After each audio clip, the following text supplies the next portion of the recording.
منگل کو فلسطین اسرائیل جنگ کو 60 دن مکمل ہو چکے ہیں۔ ان 60 دنوں میں اسرائیل نے غزہ میں قیامت برپا کر دی ہے۔ پورا غزہ ملبوں کے ڈھیر میں تبدیل ہو چکا ہے۔ ہر طرف لاشیں ہی لاشیں نظر آ رہی ہیں۔ زخمیوں کی آہوں سے آسمان لرز رہا ہے، لیکن اسرائیل کے تمام ظلم و بربریت کے باوجود فلسطین کی آزادی کے لیے لڑنے والی تنظیم سیسا پلائی ہوئی دیوار کی طرح کھڑی ہوئی ہے۔ فلسطینی مزاحمتی تنظیموں نے اسرائیلی اسپیشل فورسز کے لیے گھات لگا کر حملے کیے، جس کے نتیجے میں متعدد افراد ہلاک اور زخمی ہوئے ہیں۔ مجاہدین سے لڑائی میں شکست کھا کر طرح طرح کے ہتھ کنڈوں پر اتر آئی ہے۔ اب خبر ہے کہ حماس کی سرنگوں میں پانی چھوڑ کر اور بجلی کا کرنٹ چلا کر انہیں باہر نکلنے پر مجبور کیا جائے گا تاکہ حماس کا خاتمہ ممکن ہو سکے۔ ادھر فلسطینی صحافی رضوان اخرس کی رپورٹ کے مطابق خان یونس میں صبح سے مجاہدین نے 10 اسرائیلی جن میں 2 افسر بھی شامل ہیں ہلاک ہوئے ہیں۔ اس کے علاوہ پوائنٹ 0 سے حملہ کرتے ہوئے 24 فوجی گاڑیوں میں جن میں بلڈوزر، ٹینک اور دیگر شامل ہیں وہ تباہ کر دیے گئے ہیں۔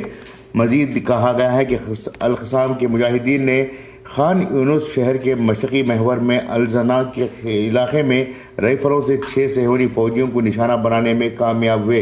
وہیں القسام نے 8 فوجیوں پر مشتمل خصوصی صہیونی فورسز کو اینٹی پرسنل میزائل سے براہ راست نشانہ بنایا۔ مزاحمتی تنظیم کی جانب سے جان باز خان یونس، جنین، اریحہ، بیت لحم، جبالیہ کیمپ شمالی رام اللہ میں اسرائیل سے برسر پیکار ہیں اور بڑی تعداد میں دشمن کو نشانہ پہنچا رہے ہیں۔ صہیونی فوجیوں نے غرب اردن کے شہر جنین پر حملہ کیا۔ فلسطینی ذرائع نے اعلان کیا ہے کہ مسلح صہیونی فوجیوں نے 10 فوجی گاڑیوں کے ساتھ جنین پر حملہ کیا اور اس شہر میں ابن سینا اسپتال کو اس پر حملے سے پہلے اپنے محاصرے میں لے لیا۔ ان ذرائع نے غاصب فوجیوں اور فلسطینی مجاہدین کے درمیان کئی محاذوں پر گھمسان لڑائی کی خبر دی ہے۔ غرب اردن کے علاقہ اریحہ اور رام اللہ کے شمال و مغربی علاقوں پر بھی حملے کیے گئے ہیں۔ فلسطینی ذرائع نے غرب اردن کے علاقے میں بیت لحم میں شدید لڑائی کی خبر دی ہے۔ شمالی رام اللہ کے الجزوان کیمپ پر صہیونی فوجیوں کے حملے کے دوران بھی لڑائی ہوئی ہے۔ شمالی مقبوضہ بیت المقدس کے خلندیہ کیمپ میں بھی غاصبوں کی فائرنگ کے نتیجے میں ایک فلسطینی شہید ہوئے ہیں۔ دری اثنا اسرائیلی فورسز نے کمال عدوان اسپتال کا مکمل گھیراؤ کر لیا تھا۔ جبالیہ کیمپ مسلسل الغار کر رہی ہے۔ اطلاعات کے مطابق گزشتہ شب خان یونس اور جبالیہ کیمپ کے رہائشیوں کو ایک سخت رات کا سامنا کرنا پڑا، جس میں قابض افواج نے بمباری، فائر بیلٹ اور گولہ باری کو مزید تیز کر دیا تھا۔ اسرائیلی فوج کی طرف سے غزہ کی پٹی میں عام شہریوں کو نشانہ بنانے کے لیے کیے گئے بڑی تعداد میں حملوں میں سینکڑوں فوجی شہید اور زخمی ہوئے ہیں۔ اطلاعات کے مطابق شمالی، وسطی، جنوبی اور مشرقی غزہ میں قابض فوج نے 3 اطراف سے بمباری کی، جس میں اسپتال، اسکول اور گھروں کو نشانہ بنایا گیا۔ اس وحشیانہ بمباری کے نتیجے میں سینکڑوں فلسطینی شہید ہو چکے ہیں۔ کئی مقامات پر بمباری کی وجہ سے وہاں کے شہریوں تک رسائی ممکن نہیں ہو سکی۔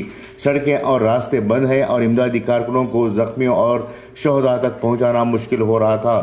توپ خانے کی گولی باری اور نشانہ بازوں کے ذریعے نہتے فلسطینیوں کے قتل کا سلسلہ جاری ہے، جس میں مزید 10 فلسطینی شہید ہوئے ہیں۔ شہید ہونے والوں میں زیادہ تر بچے اور خواتین شامل ہیں۔ دوسری فلسطینی مزاحمتی فورسز بہادری اور پوری جانبداری کے ساتھ غاصب فوج کا مقابلہ کر کے اسے جانی اور مالی نقصان سے دوچار کر رہی ہے۔ قابض فوج کے طیاروں، توپ خانوں اور کشتیوں نے غزہ کی پٹی میں سینکڑوں مقامات پر گولہ باری اور بمباری کی، جس میں سینکڑوں افراد شہید اور زخمی ہوئے۔ انہوں نے مزید کہا کہ قابض افواج خان یونس اور شمال و مشرقی غزہ کو نشانہ بنانے پر اپنی پرتشدد بمباری جاری رکھے ہوئے ہیں، جبکہ مزید جبری نقل مکانی کے احکامات جاری کیے جا رہے ہیں۔ وزارت صحت کے ڈائریکٹر جنرل منیر البرش نے کہا کہ کمال عدوان اسپتال میں 108 شہید کی لاشیں اور درجنوں زخمی ہیں۔ انہوں نے تصدیق کی کہ اسپتال میں بجلی بند کی گئی ہے اور اس وقت اسپتال کے اندر 7000 سے زائد بے گھر افراد موجود ہیں۔ انہوں نے کہا کہ قابض فوج نے کمال عدوان اسپتال کو ٹینکوں اور سنائپر سے گھیر رکھا ہے۔ جو بھی حرکت کرتا ہے اس پر گولی چلائی جا رہی ہے۔ انہوں نے نشاندہی کی کہ شمال غزہ میں صرف 4 اسپتال کام کر رہے ہیں اور تقریباً 55 ایمبولینس سروسز سے باہر ہیں۔ بیورو رپورٹ، انقلاب نیوز، غزہ۔